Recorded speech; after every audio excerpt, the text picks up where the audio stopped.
What is going on, beautiful people? Corwin L. Gilliams here from Crown and Roll, coming at you with another video. Don't forget to like, share, and subscribe. Let's get this platform to 100K and more. I do this because I love it, and I also want to be, I also want the opportunity to be able to do more. And so when you share and like and subscribe, you increase my following, and I'm able to buy back my time and create more content and refine what it is that I do, invest in myself more so that I can come back and point to y'all who, you know what I'm saying, y'all need a coach, y'all need, someone who have your best interests, someone who works with integrity and believes in the power of inspiring people to be their best selves. So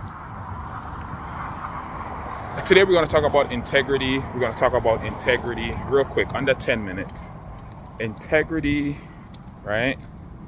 Integrity and loyalty. These are terms that people throw around a lot, but when it comes to the actual definition and what it means to embody integrity and loyalty, people don't know what that is. And no one is saying that you need to be perfect, but you have to have at least some essence or characteristics of what it means when you say you're something, right? So integrity and loyalty, specifically when it comes to serving, right? God, in order for you to have ownership of anything, and to some degree, you're going to have to serve. You're going to have to serve someone else, maybe serve conceptually, maybe serve digitally, maybe serve physically, whichever way. If you're connected to God and God has given you some visions and some dreams and some things to accomplish, you're going to have to serve in some capacity. And we look at Jesus Christ as the quintessential example of servitude, right? He came not that we should serve him, right, but that he served us, right? I believe that's what I'm paraphrasing, but that's essentially what the scripture says. So a lot of the times people, when it comes to microwave success or popcorn success, people don't want to do the work, right? They don't want to get into the trenches. They don't want to serve. They don't want to exercise, the humility that is required to not only serve, but to be fruitful in your serving. Because you can say, you know what, I'm going to serve this company, I'm going to serve this organization, but if your heart is not in it, right? If your intentions are not in the right place, right? If your commitment is not there, if your consistency is not there, then what is the point?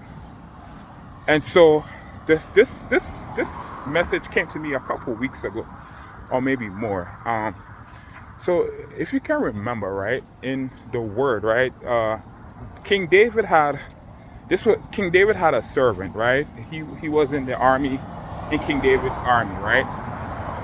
And we know the renowned story of Bathsheba, right? And what happened with that situation, right? So Uriah was before King David did what he did, right? Uriah was Bathsheba's husband, right?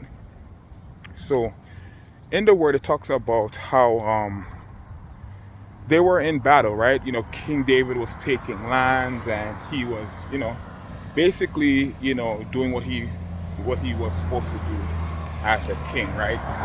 Especially back in those days, it's gaining territories, gaining land, conquering nations, etc. And so Uriah was basically like his front hand man, right? And so the word reveals Uriah as someone who was loyal. He had integrity, because when King David did what he did as far as Bathsheba, he didn't want it to get out, right? He wanted that secret to stay quiet, or to stay hidden. And so it just so happened that Uriah and King David's men was out in battle, and it was time for them to come back, and Uriah wouldn't go home, right? And King David was like, Uriah, go home, right? Like, why are you sleeping here, like go home to your wife, etc., etc. And Uriah would not go home. And this is not this is how the enemy gets people, you know what I'm saying, when you get caught up in stuff that you're not supposed to be doing. That's why the word says the righteous are as bold as a lion, because when you're living righteously, even if you do stuff unintentionally, there's a boldness, right, that comes with you knowing that you have a clean conscience and a clean heart. And so even if the enemy, right, because he goes around like a roaring lion seeking whom he can devour, even if the enemy may want to tempt you or deceive you into believing that you did something wrong, you know in your heart, because of your righteousness and your right standing with God, you know that you ain't do nothing wrong. And so what's the problem, right? So King David, on the other hand, he did something wrong, right? He committed adultery. And so what happened was the shame and everything associated with that, right? The enemy was basically tormenting him. This is why he didn't want Uriah, who was, again, someone who was loyal, right, to him, had integrity. He didn't want him there, right? He wanted him to go home because King David couldn't deal with the shame and the disgrace of what he did, right? And so a lot of people, I know who's watching this video, you guys are familiar with the story, so I'm not going to get too deep into it. But the point is that, when God has given you an opportunity to serve, you can think about, in the case of King David serving Saul, right? King David, again, even though he flopped, and this was before he became king, right? So you see how things happen when your life has changed, your identity has changed, and God has given you a platform and you're influential, how that can influence how you see yourself, good or bad. And so when King David was serving Saul, he was selfless, right? He was exercising loyalty, integrity, you know what I'm saying? And even though Saul didn't respect it, it didn't stop King David from doing what God had asked him to do, a man after God's own heart. And so a lot of the times when God has called us to serve people, these individuals, one, may not even understand that you are anointed and appointed. They may not even understand that God actually chose you to help them out, right? They may not even understand that you're there to solve the problem that they've been dealing with for 10 years, 20 years, 30 years. And so they treat you like crap. They don't honor you. They dishonor you. And they treat the people who, they treat the people, I think of wicked Haman, right? How the king honored wicked Haman, not knowing, in the book of Esther, not knowing what Haman was doing, right? Until Mordecai exposed them, right? So they're treating your enemies, right? Because when you're in service to someone, right, whoever is their enemy is your enemy, right? And I'm not saying enemy as in you got to give them the evil eye or you have to treat them any type of way. It's just that you're aware of the adversary. You're aware of the opposition. And that's the insight and the wisdom that God gives you. And so you do with that what you need to, right, to be successful and excellent in your service.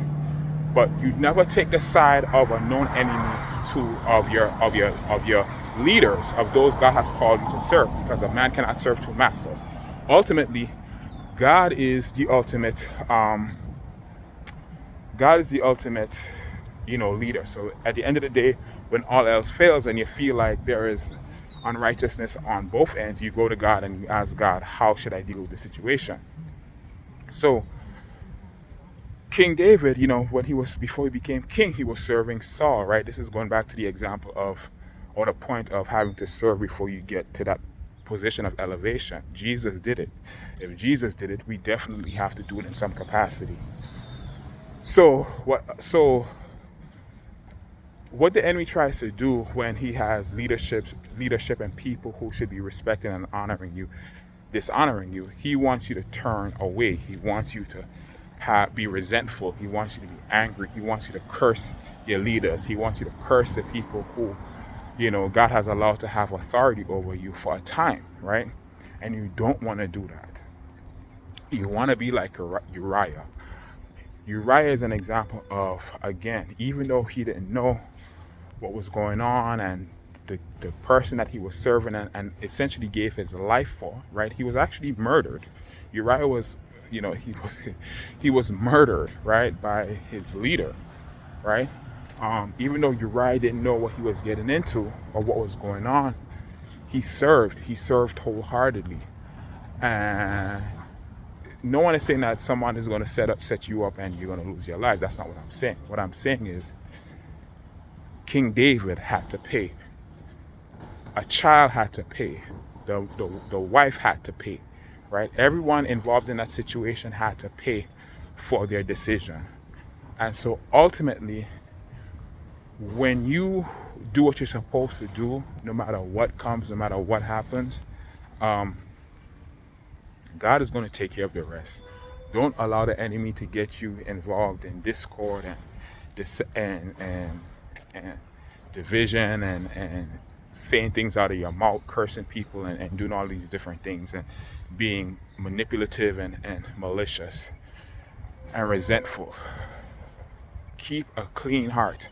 Pray to the God of your ancestors, the God of Abraham, Isaac, and Jacob, and say, God, create in me a clean heart, right? Create in me a right spirit, okay, so that I may continue to serve you and be a man or woman after your own heart, so that I shall maintain my right standing with you and receive the blessing that comes from obedience.